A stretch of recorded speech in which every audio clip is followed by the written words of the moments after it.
are going. You look at this at the fibers.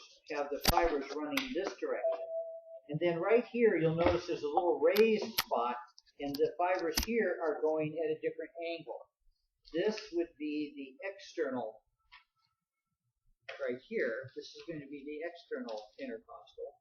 This is the internal intercostal. Okay. Now we'll have to take this off in a moment anyway.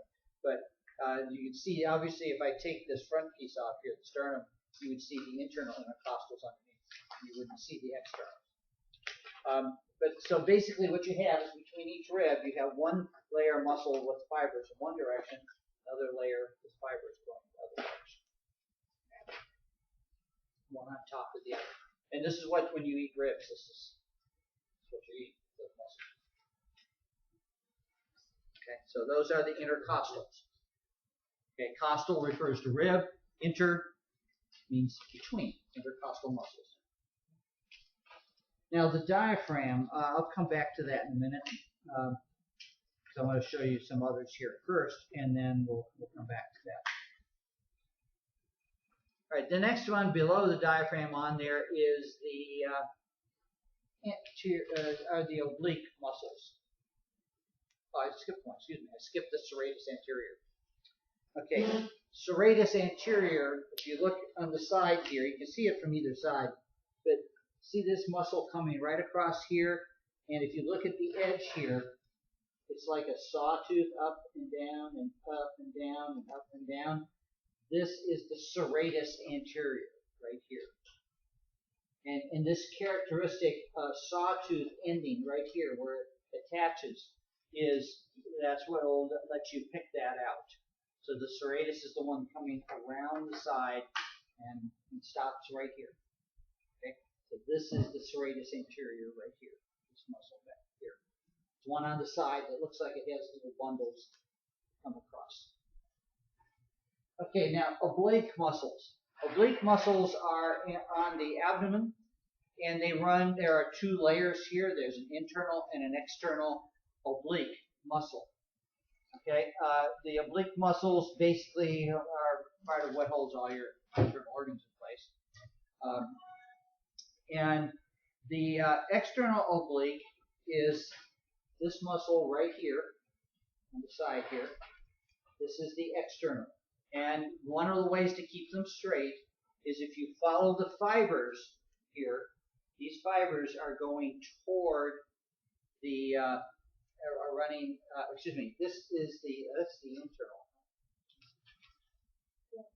That's the internal oblique, because that's the wrong side. External does not appear very, I don't really see the external very well on this. Yeah, it doesn't, it's supposed to be 108. And I guess that is it. This is over here. This is the external oblique here on this side. And the fibers are running toward the pubic symphysis. Remember, the pubic symphysis would be right down here. These fibers are running toward the pubic symphysis. On the internal, the fibers are running toward the xiphoid process of the sternum. So this is, these are coming from essentially the hip over here up this way. Okay, that's the internal. The externals are coming from here and going down this way. Okay, and they're at an oblique angle. In other words, they're not at right angles to each other. They're oblique muscles. So you have the external over here with the fibers running toward the pubic symphysis, the internal on the other side running toward the xiphoid process. Now, the big muscle here in the middle that you can see on either side here, running down in the middle, okay, that is a rectus muscle. It's called the rectus abdominis. And you have to be careful with rectus muscles because there's more than one of them that have the word rectus in them. So you have to be specific that this is the rectus abdominis. Okay? Now, below that, you'll see three structures in italics, which means that they are fascia.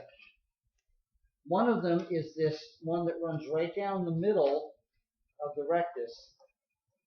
This is the linea alba, Latin, the white line. I mean, that's what that means. Linea alba is this structure right here down the middle. Okay? The ones that come across from either side and attach, then there's 1, 2, 3 on either side. These are the tendinous and scriptus intersections. Okay?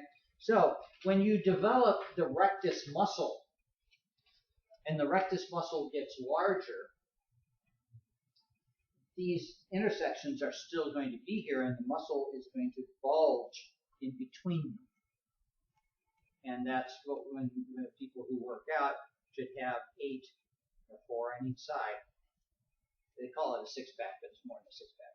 Mm-hmm. Okay, but there should be 1, 2, 3, 4 bulges on either side in that muscle.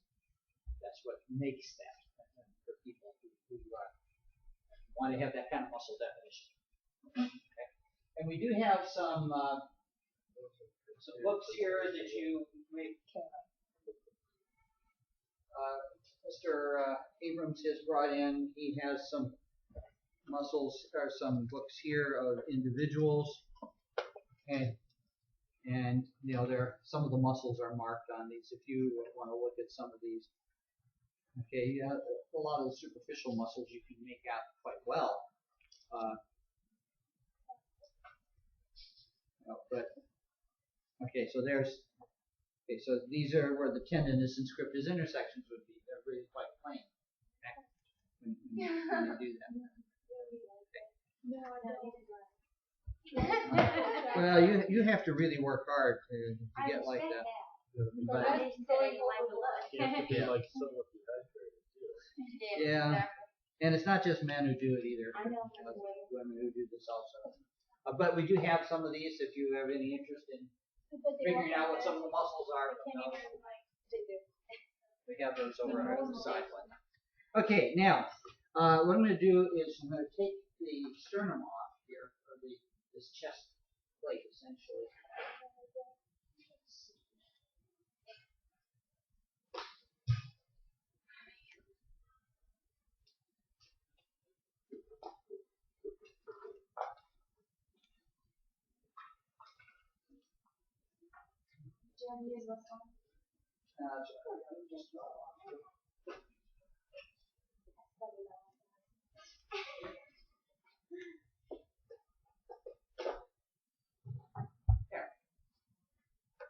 It kind of sticks to the stuff underneath. Okay, now the diaphragm is not easily visible on these. In fact, on this one, it's not visible at all. Yeah, I don't know if some of the others might have.